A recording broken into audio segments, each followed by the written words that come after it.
Mise en place depuis janvier 2010, la loi Lagarde permet une plus grande concurrence sur le marché de l'assurance emprunteur.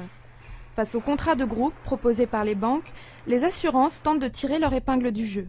La loi Lagarde dit clairement que toute personne qui se présente dans une banque pour souscrire un prêt doit être informée que certes la banque peut lui présenter un contrat de groupe, mais qu'elle peut également souscrire son contrat auprès d'une autre compagnie. Donc tout le monde est sur le même pied en ce qui concerne l'information et ensuite à la personne en question de trouver quel est le contrat qui lui convient le mieux.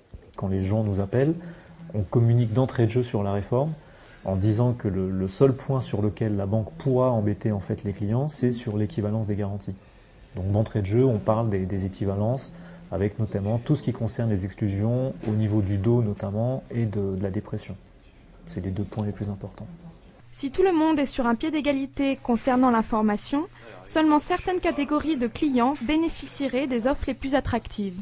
Alors, il ne faut pas se faire d'illusions, ça va être vraisemblablement intéressant pour certaines catégories de clientèle, soit parce qu'elles sont jeunes et que on considère qu'elles présentent moins de risques d'invalidité, etc.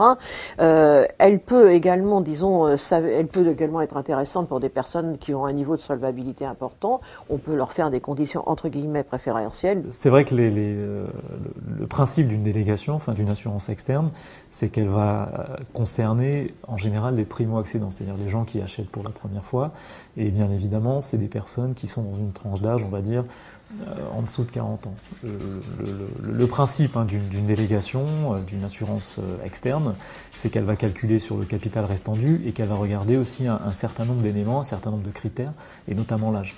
Et en général, on va être bien positionné pour une personne qui aura, on va dire, grosso modo, jusqu'à 40 ans.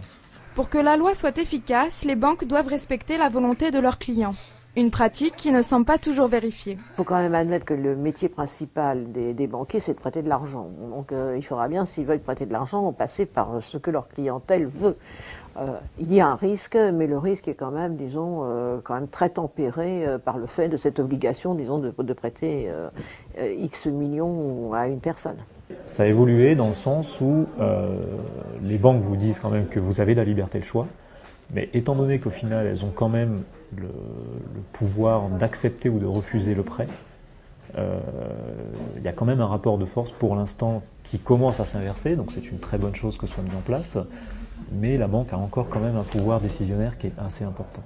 Si la loi Lagarde accorde aux particuliers une plus grande liberté dans leur choix d'assurance emprunteur, l'influence qu'exercent les banques sur leurs consommateurs continue d'étouffer la concurrence.